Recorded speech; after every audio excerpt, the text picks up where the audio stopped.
President, there were several compelling letters of support submitted to the Senate Judiciary Committee in favor of Josh's nomination, and I'd like to highlight a couple of them. A diverse group of faculty and alumni from his law school who taught Josh or studied alongside him praised him for his respect for differing views and deep appreciation for the rule of law. A letter signed by a group of leading Maine attorneys who describe themselves as representing a broad spectrum of political views and legal philosophies wrote that Josh has all the qualities the very finest judges exhibit. He is hardworking, courteous, and judicial in temperament, very smart, and of sterling character with a commitment to fairness and the rule of law. Mr. President, at his confirmation hearing before the Senate Judiciary Committee, Josh testified that Mainers are famously independent and that he suspects that characterizes him as well. That's exactly what we want in a judge. Maine is proud of our history of supplying superb, well-qualified, independent-minded jurists to the federal bench. I know that Josh will continue in that fine tradition. I urge all of my colleagues to vote in favor of his nomination, for he truly deserves bipartisan support. Mr. President, seeing that there are no other speakers, I would ask unanimous consent that the already scheduled vote begin immediately. Without objection. The clerk will report the motion to invoke cloture. Cloture motion. We, the undersigned senators, in accordance with the provisions of Rule 22 of the Standing Rules of the Senate, do hereby move to bring to a close debate on the nomination of Joshua D. Dunlap of Maine to be United States Circuit Judge for the First Circuit, signed by 17 senators. By unanimous consent, the mandatory quorum call has been waived. The question is it the sense of the Senate that debate on the nomination of Joshua D. Dunlap of Maine to be United States Circuit Judge for the First Circuit shall be brought to a close? The yeas and nays are mandatory under the rules. The clerk will call the roll. Ms. Alsobrooks, Ms. Baldwin, Mr. Banks, Mr. Barrasso, Mr. Bennett, Mrs. Blackburn, Mr. Blumenthal, Ms. Blunt-Rochester, Mr. Booker, Mr. Bozeman, Mrs. Britt, Mr. Budd, Ms. Cantwell, Mrs. Capito, Mr. Cassidy, Ms. Collins.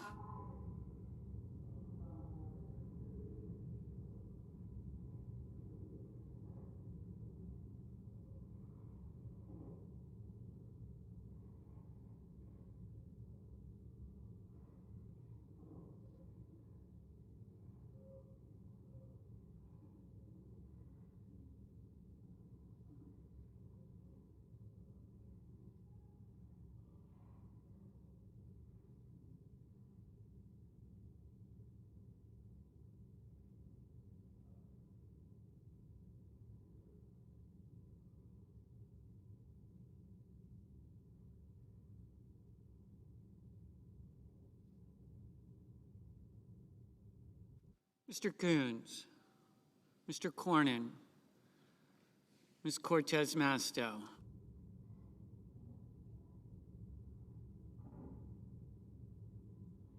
Mr. Cotton, Mr. Kramer, Mr. Crapo, Mr. Cruz, Mr. Curtis,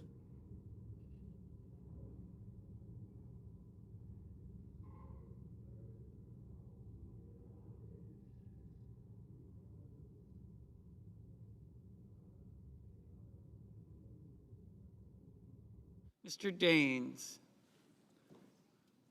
Ms. Duckworth, Mr. Durbin, Ms. Ernst, Mr. Fetterman, Mrs. Fisher, Mr. Gallego,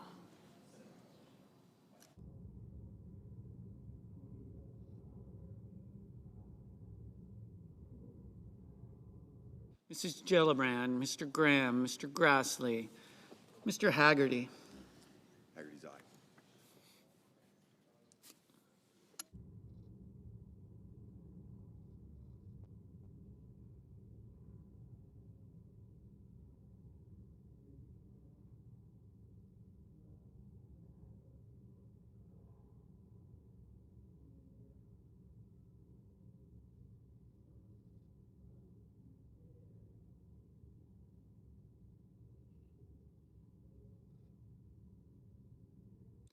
Ms. Hassan, Mr. Hawley, Mr. Heinrich, Mr. Hickenlooper, Ms. Hirono, Mr. Hoven, Mr. Husted, Mrs. Hyde-Smith, Mr. Johnson, Mr. Justice, Mr. Kane, Mr. Kelly, Mr. Kennedy, Mr. Kim, Mr. King, Ms. Klobuchar, Mr. Langford, Mr. Lee, Mr. Lujan, Ms. Lummis, Mr. Markey, Mr. Marshall, Mr. McConnell, Mr. McCormick, Mr. Merkley, Mrs. Moody, Mr. Moran, Mr. Moreno, Mr. Mullen, Ms. Murkowski, Mr. Murphy, Mrs. Murray, Mr. Ossoff, Mr. Padilla, Mr. Paul, Mr. Peters, Mr. Reed, Mr. Ricketts, Mr. Risch, Ms. Rosen,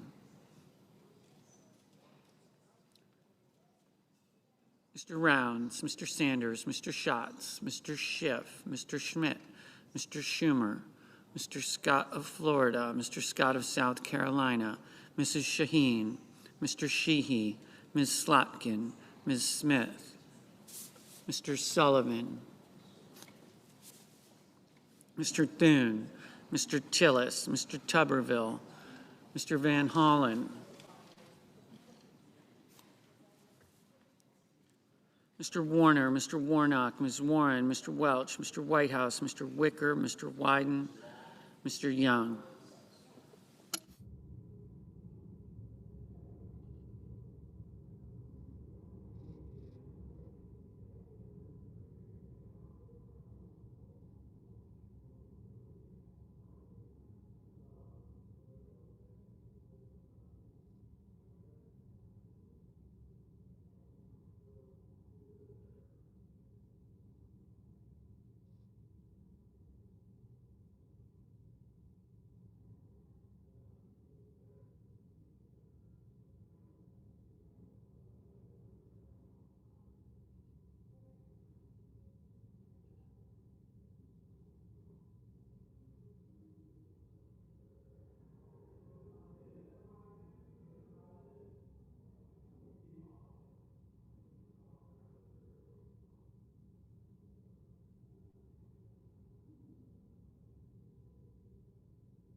Senators voting in the affirmative: Banks, Blackburn, Budd, Collins, Daines, Ernst, Fisher, Graham, Grassley, Haggerty, Hyde-Smith, Johnson, Kennedy, McConnell, Moody, Moran, Moreno, Mullen, Murkowski, Paul, Risch, Rounds, Scott of South Carolina, Tuberville.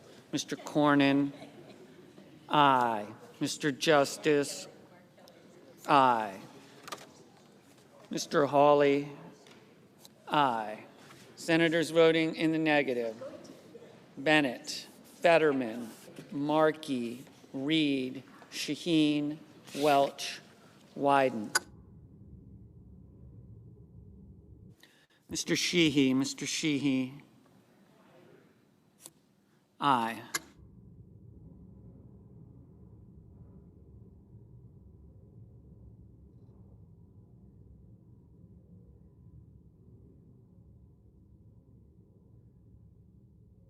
Mr. Scott of Florida, aye. Mrs. Gillibrand, no. Ms. Slotkin, no. Mr. Hoven, aye. Mr. Schatz, no. Mr. Marshall, aye.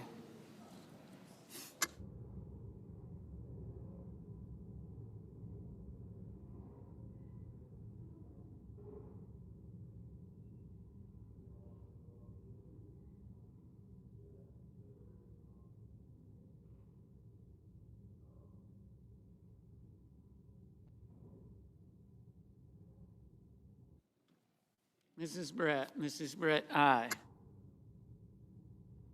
Ms. Also Brooks, no. Mr. King, no.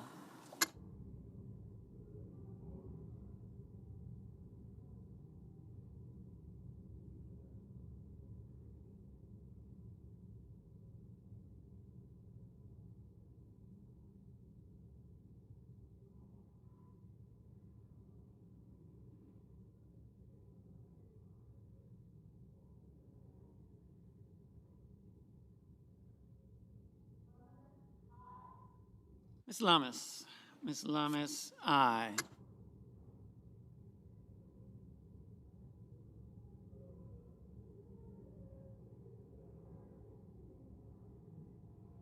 Mr. Warnock, no. Ms. Duckworth, no.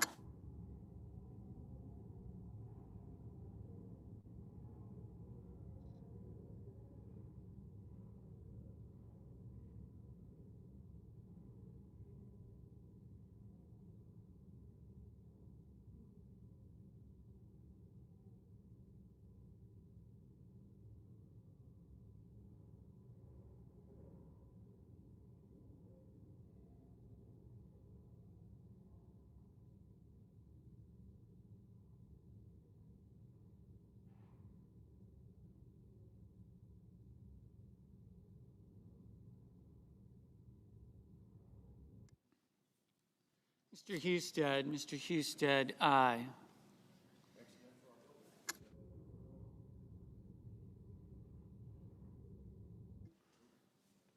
Mr. Whitehouse, no.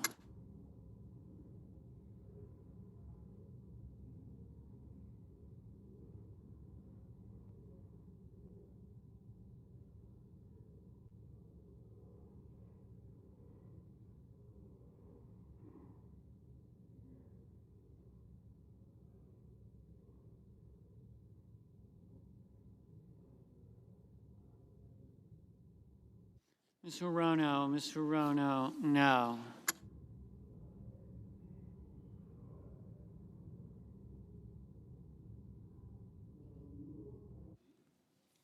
Mr. Cassidy, aye.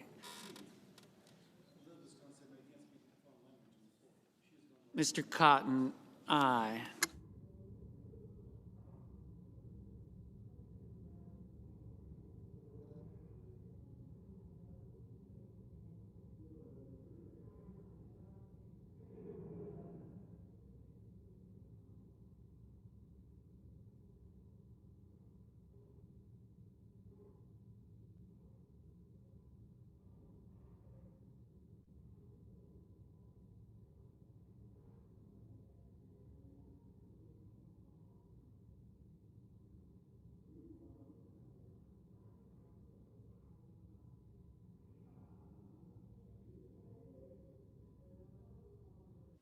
Mr. Kane, no. Ms. Hassan, no.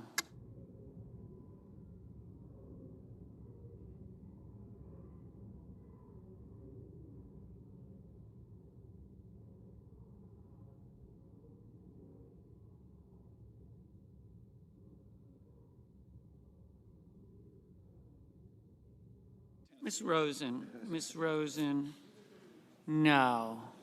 Mr. Durbin, no.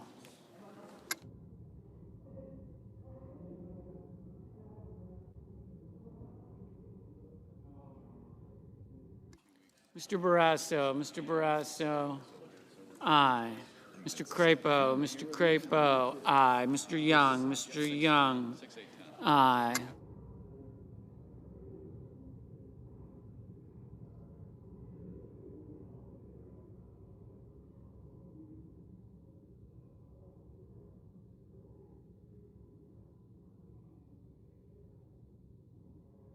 Mr. Sullivan, aye.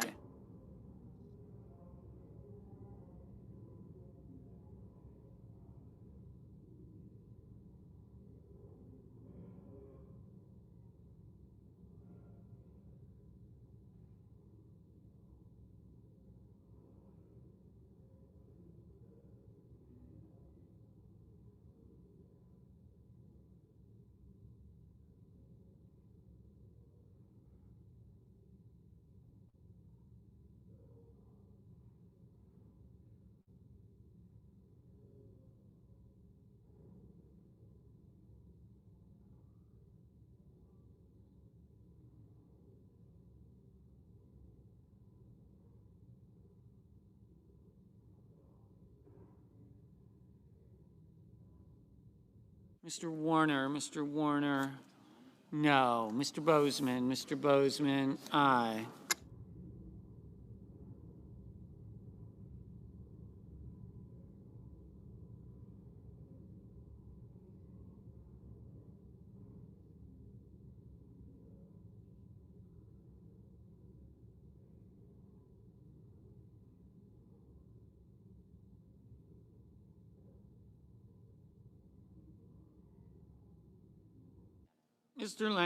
Mr. Langford, aye.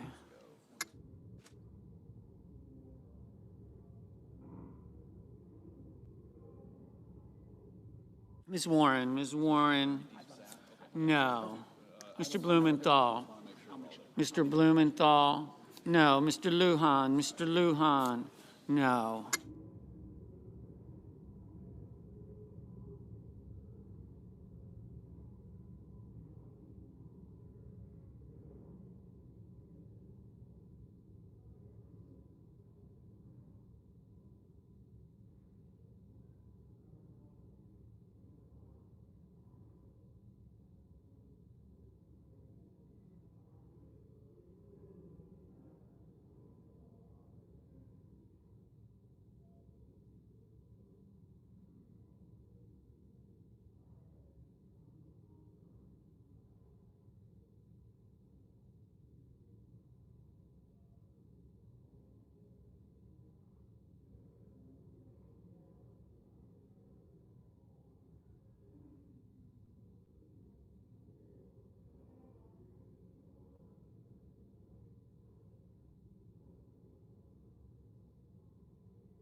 Mr. Ricketts, aye.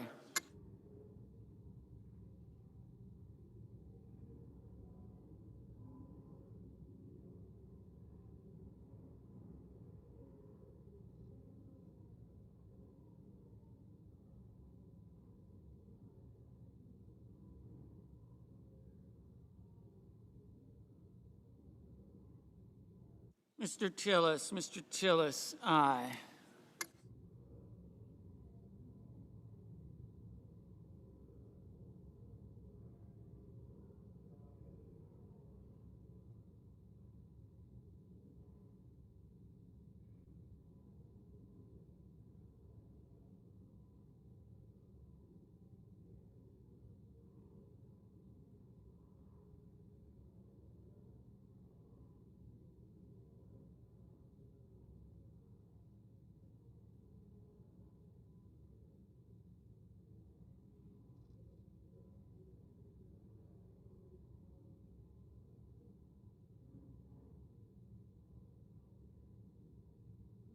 Mr. Lee,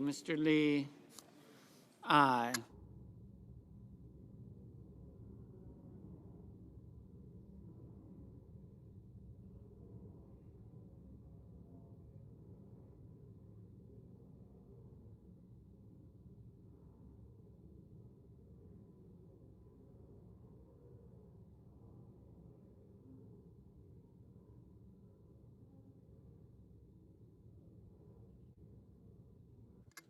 Mr. Curtis, aye. Mr. Booker, no. Ms. Cortez Masto, no.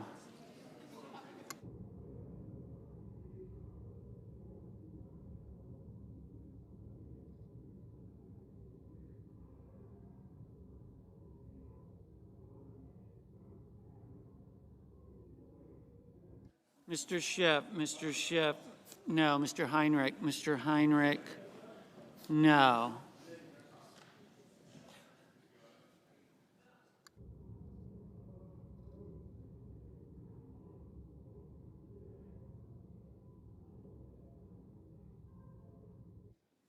Mrs. Murray, no.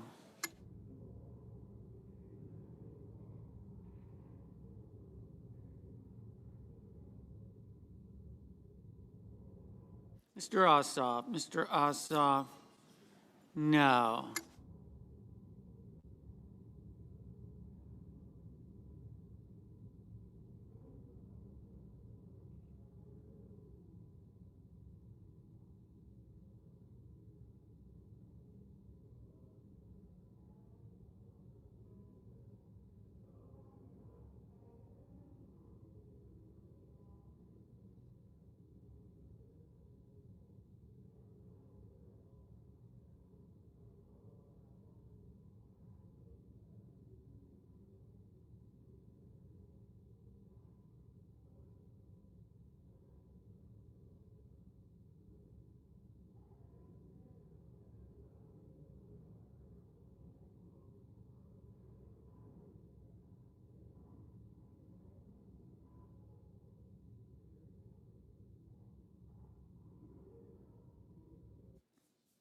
Ms. Blunt Rochester, no.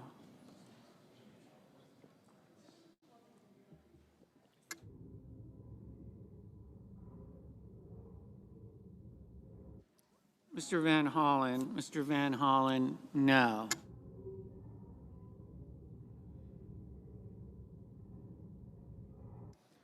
Mr. Kramer, aye.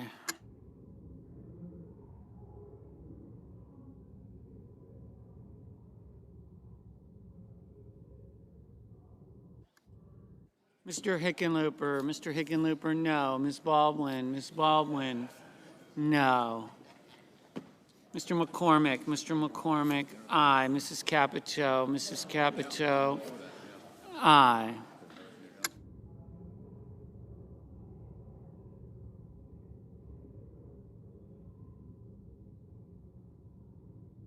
Mr. Gallego, no.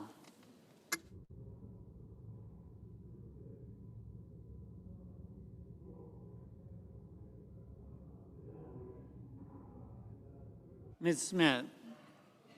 Smith, no. Mr. Padilla, no.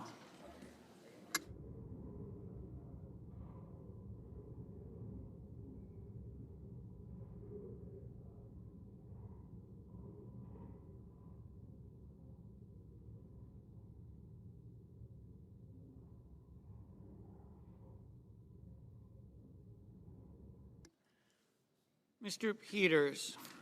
Peters, no.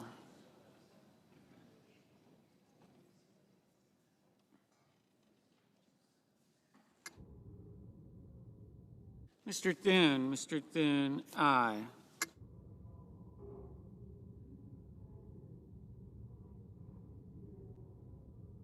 Mr. Kim, no.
Mr. Sanders, no.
Mr.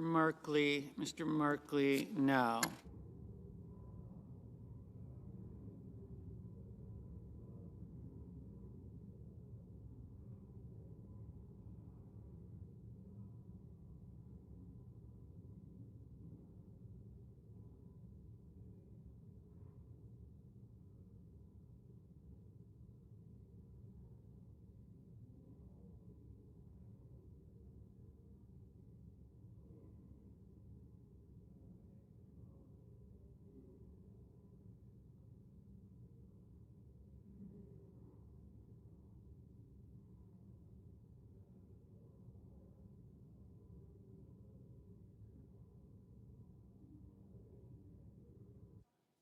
Ms. Cantwell, no.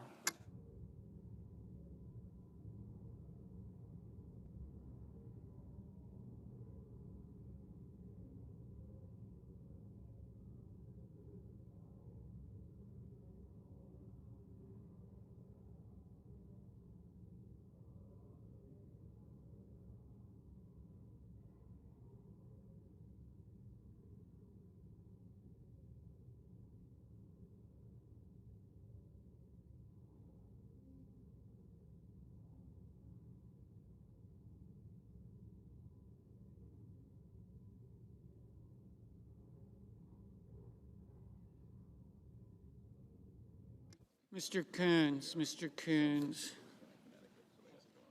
no. Mr. Kelly, no.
Mr. Schumer, no.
Mr.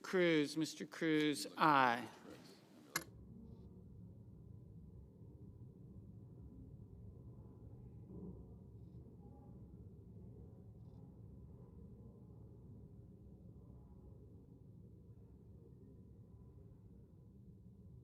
Ms. Klobuchar, no.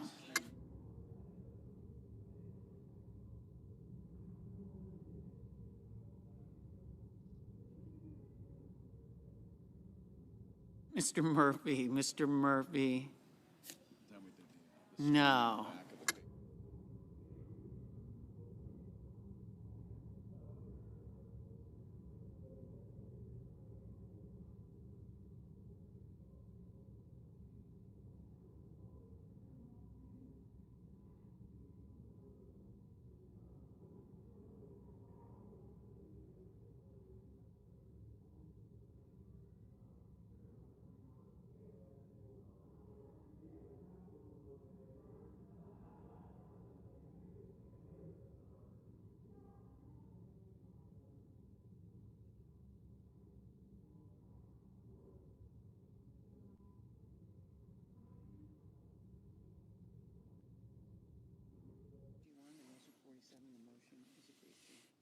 The yeas are 51, the nays are 47. The motion is agreed to.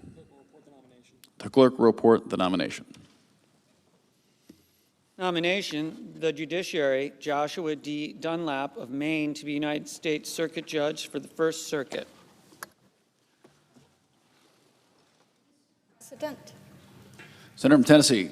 Thank you, Mr. President. Today marks nearly a full month since the Schumer shutdown started. That's really a time where the Democrats decided to just go on strike and filibuster a clean CR. And what has happened is our federal law enforcement is being forced to work without pay. Air traffic control towers are understaffed. Flights are delayed, and it has jeopardized nutritional programs for millions of low-income families. And this crisis is something that was entirely, completely unavoidable. Yet the Democrats have voted over and over to keep the government closed, and the reason that they are doing this is the Democrat leader, Chuck Schumer, is holding government hostage to ram through hundreds of billions of dollars in inflationary spending. In other words, we're not spending enough. $38 trillion in debt is not enough. They want to run it up some more. And he claims that this reckless action is needed to stop Republicans, in his words, and I'm going to quote him, from taking health care away, end quote, from Americans by allowing health care subsidies under the Affordable Care Act, or Obamacare, as it is known, and more appropriately known because there's nothing affordable about this thing. And he's saying that these subsidies would expire. The problem is that is a falsehood. And it shows you how our friends across the aisle are willing to put the American people and their lives and SNAP benefits and paychecks in jeopardy in order to achieve a goal. Now, one thing that needs to be understood is that the subsidies that are there for Obamacare, they're permanent. They're permanent. They're not going anywhere. And households that have incomes that fall between 100 and 400% of the federal poverty level are going to continue to get a credit without any interruption. That is in law. That subsidy is there.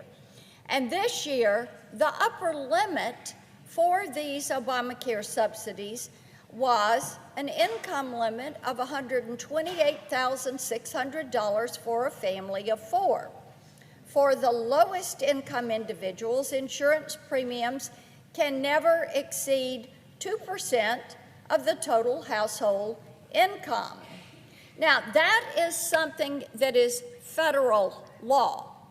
Now, here is what is set to expire at the end of the year. It is President Biden's COVID-era bonus credits that were put in place. Now, this is something that the Democrats did in 2021. The Biden COVID credits eliminated the 400% income cap, allowing households that are making over, get this, $500,000 a year, $500,000 a year.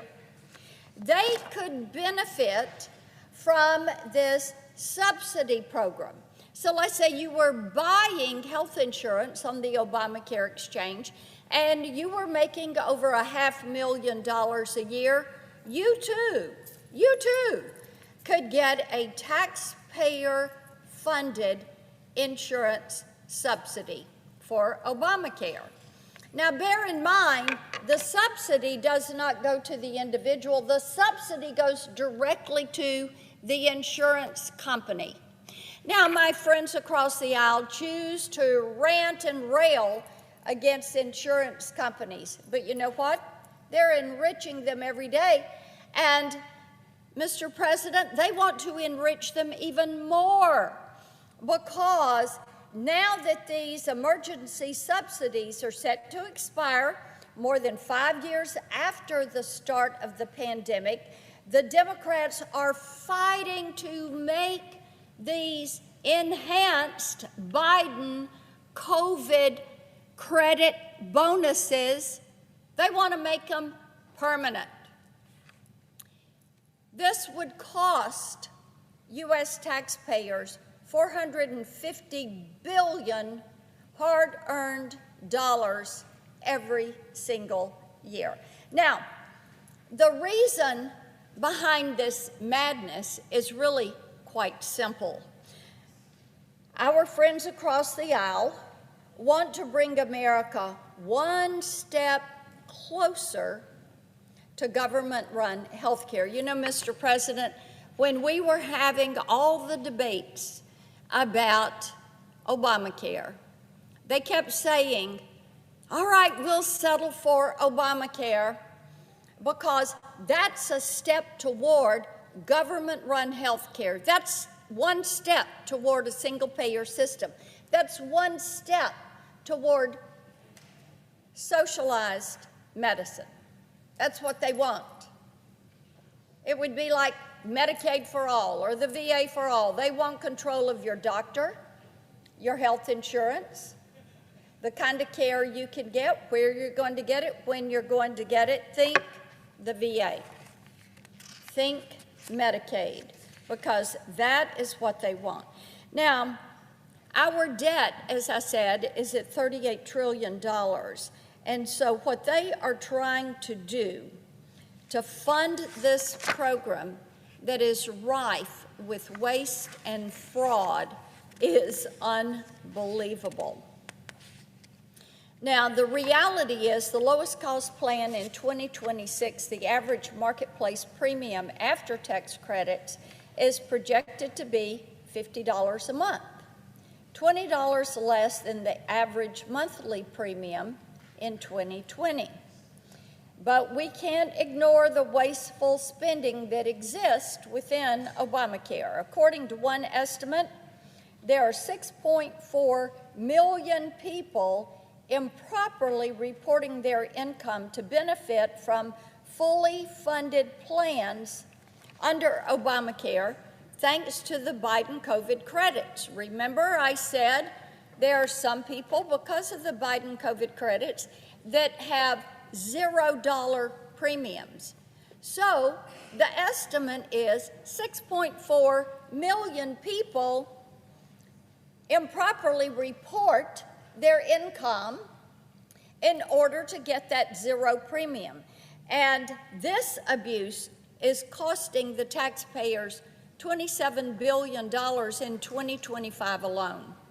That is the cost of this. This is the cost of not verifying. This is the cost of a program that is run amok with waste and abuse. Another peculiar example of wasteful enrollment, close to 12 million enrollees in the program filed no claims last year. In other words, they didn't use the insurance, and that number is triple what the number was from 2021, because the Democrats expanded the option of zero premium plans. Well, among those 12 million, many people don't even know that they have been enrolled in a taxpayer-funded program.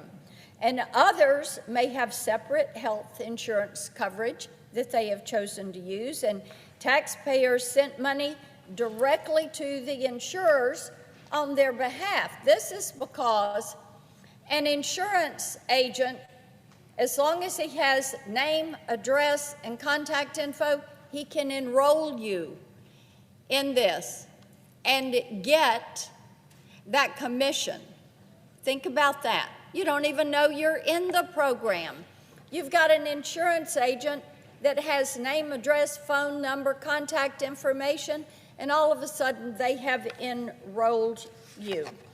Well, extending these Biden-era enhanced credits, as the Democrats are demanding, would be doing nothing to address the waste, the fraud, and the abuse that is running rampant in this program. And it wouldn't do anything to address the structural flaws that are there in Obamacare that have really sent premiums soaring over the last several years. You know, it's so interesting to me that Obamacare promised that it was going to lower the cost of premiums. It was going to make health care affordable and in reach of everybody in the country. But it turns out it is too expensive. You can't afford it unless you get a subsidy. You can't afford it unless you are getting a $0 premium. That's because the insurance tries to be one size fits all and requires people to pay for things they're never going to use. So what we have seen is the price of the insurance and the utilization. The price has gone up, the utilization has gone down, because you've got an insurance card, you've got access to the queue, but you can't get a doctor, and you don't get in to see the doctor. And we know that the cost on these premiums really shot up after the Biden COVID credits went into law, and as the premiums go up, taxpayers are on the hook to subsidize the insurance companies.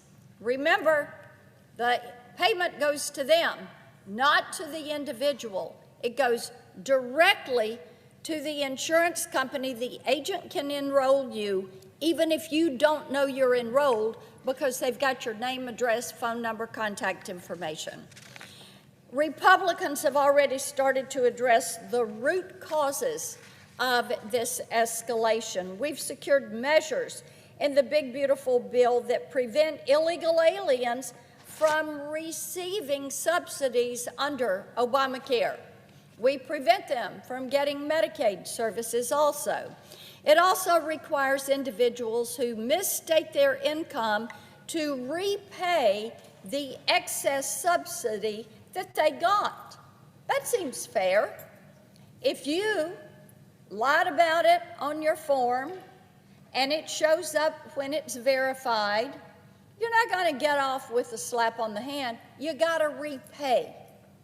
You've got to pay. Because if you're cheating, it means somebody else is going to be paying that difference. So requiring applicants to verify their income, their family size, their immigration status, and their residence before enrolling ensures that you're not going to have people abusing the system and ripping off hard-working taxpayers. Now, Mr. President, that is common sense. Our Democrat colleagues should be working with us to implement more integrity measures to ensure that these taxpayer-funded benefits only go to the people who deserve them. Republicans want to tackle the rising premium costs because this is too expensive to afford. They want to drive down the cost of prescription drugs by holding pharmacy benefit managers, PBMs, accountable. We want to streamline the process for prompt payment of claims. Put a shot clock on these insurance companies. Make certain they're paying your local doctor. And maintain the fiscal solvency of the Medicare program. We want to see health care freedom. People want to make certain that we've got choice and options, that you're not mandated into a program you don't want that covers things you don't need. How about health savings accounts? How about association health plans? How about a cross-state line purchase of health insurance? So when you get a health insurance product you like, you can keep it. When you get a doctor you like, you can keep him. When you get a payment price you like, you can keep that and make it.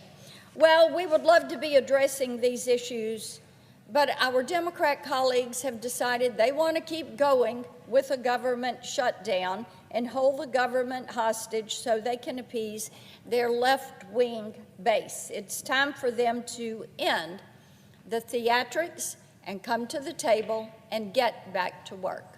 I yield the floor.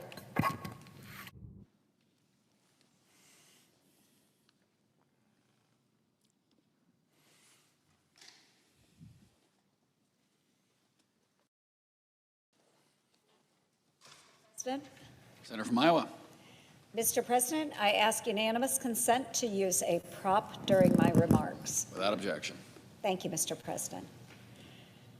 Mr. President, legend has it that the halls of the Capitol are haunted by a demon cat.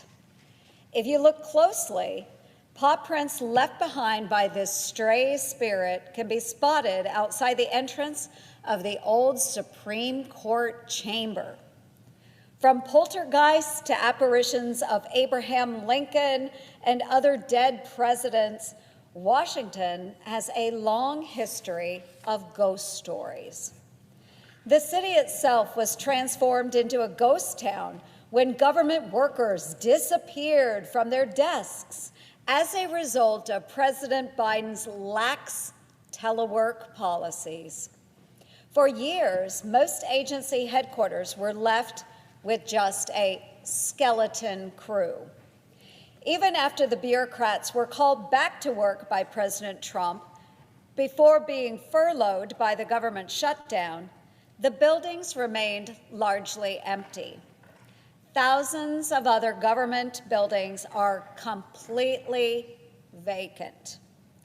Thousands are uninhabited by a single soul in Washington, D.C. Deserted and left in a state of disrepair for years, many properties have been condemned to a fate worse than death. One was described as a roach-infested mold dungeon. Bugs were spotted crawling out of faucets and creeping across the floors of another. While some have been described as cold, gray eyesores, others are literally death traps. The drinking water in many sat stagnant for so long that it turned into a deadly potion of toxic metals and biohazards. Renovations and upgrades to make the horrifying offices habitable again would cost the taxpayers, and prepare yourself for a jump scare, $370 billion. Yes, folks, that's billion with a B. I just don't know what possesses Washington to hold on to decaying properties. Meanwhile, around the country, other old haunts are returning from beyond the grave. But there's no reason to fear this zombie apocalypse.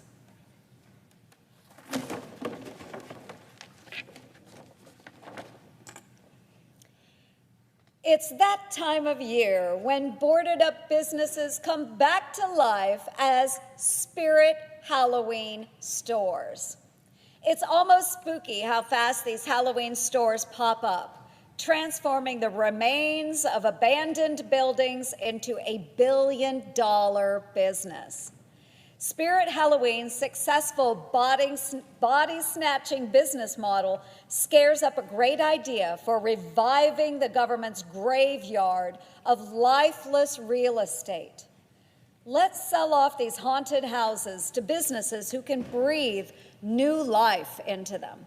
That trick would be a real treat for the taxpayers because it would both reduce costs and bring in billions of dollars from monstrous sales.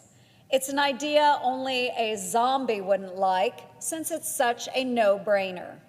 My Disposal Act would fast-track the sale of unused, unneeded, and underutilized government properties. Congress should embrace the Halloween spirit by passing this bill and let the unfurling of Spirit Halloween banners begin. Many of the properties that would be put on the market by my bill are in prime locations, so potential buyers should be prepared to act quickly before these once-in-a-lifetime sales vanish like a ghost. The real monster this bill is designed to slay, however, is one that has been lurking around Washington for way too long: our national debt, which now exceeds $38 trillion. That amount should scare us all into taking action. And with that, Mr. President, I yield the floor.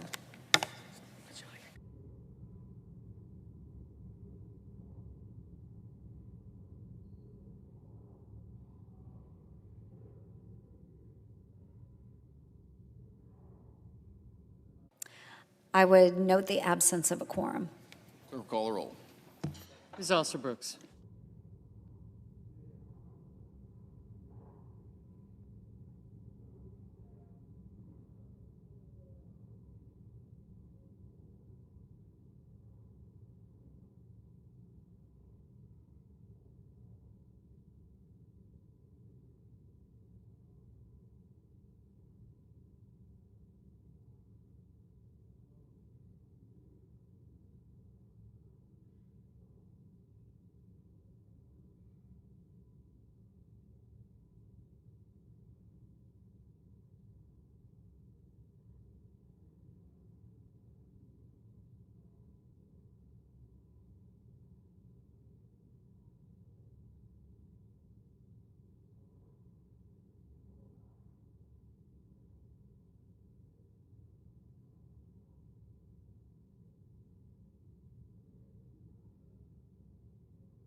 President. Majority Leader.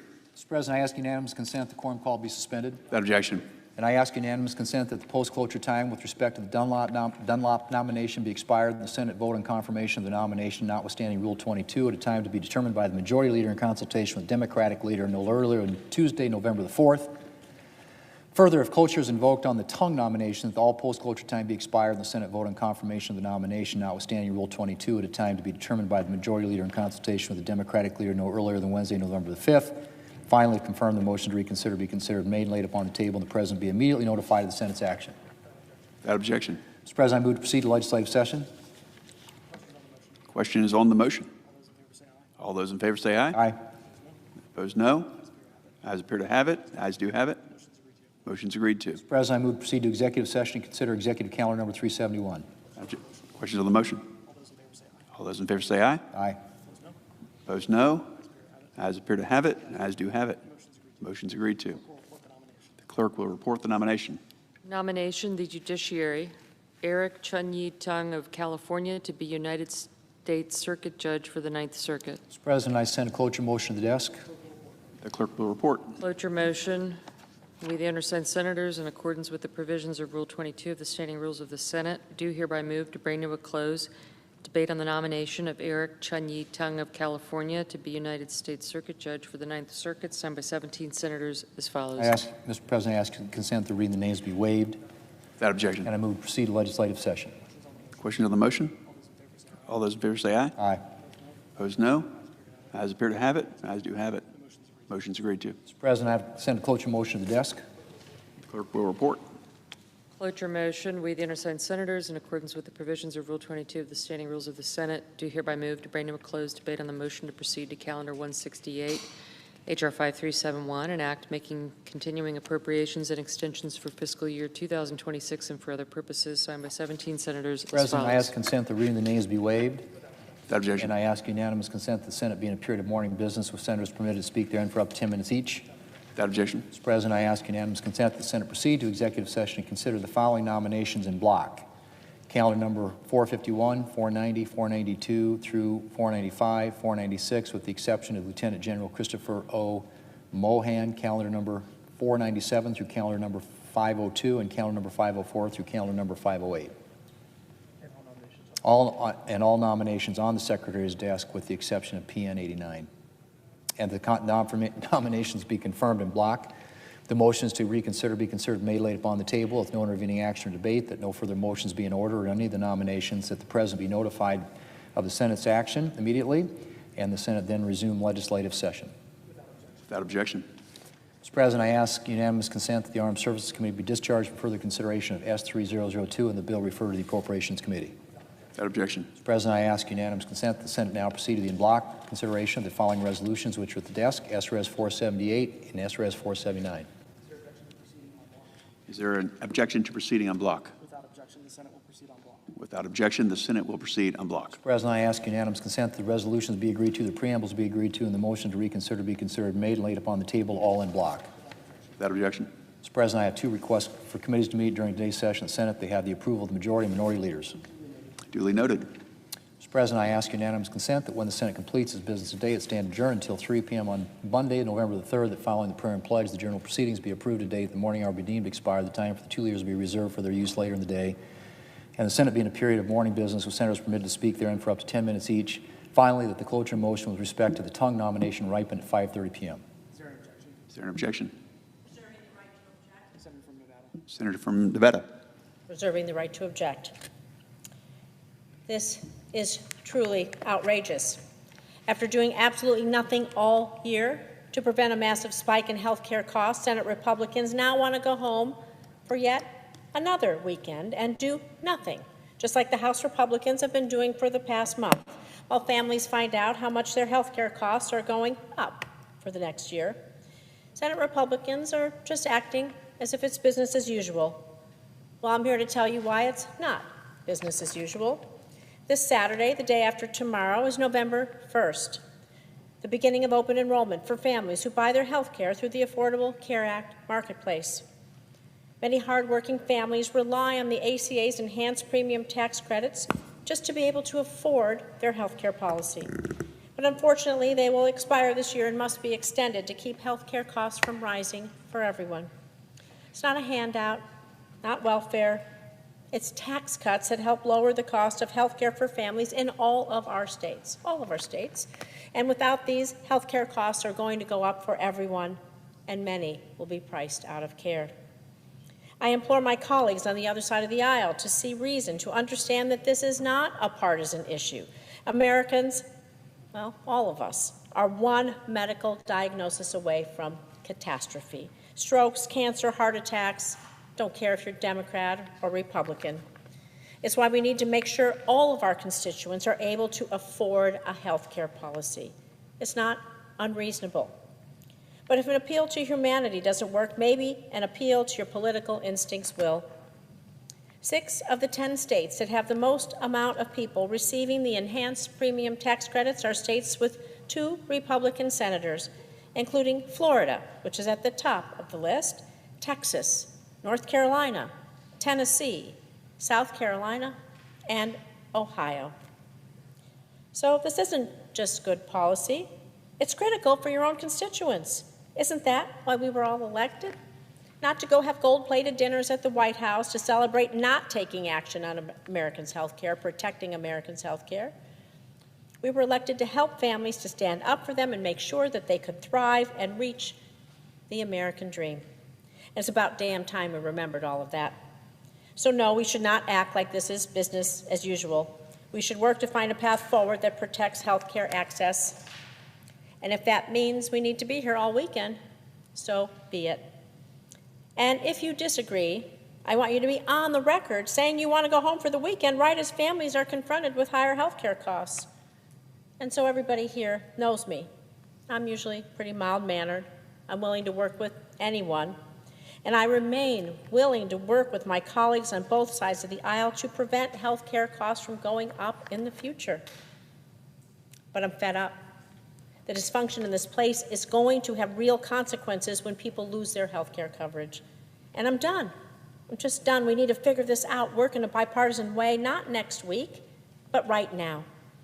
So therefore, while I do not object to the senator's motion on housekeeping matters for the Senate, I will not provide my consent to adjourning the Senate today without a vote, so that members of this chamber can make clear whether or not they are willing to give up one weekend to roll up their sleeves and work together to prevent a massive spike in health care costs. Thank you. Further business to come before the Senate, I move to it. Without objection, so ordered. Mr. President, if there's no further business to come before the Senate, I move to adjourn under the previous order. Questions on the motion to adjourn? All those in favor say aye. Aye. No. All those opposed, no. No. Ayes appear to have it. The ayes do have it. The motion's agreed to.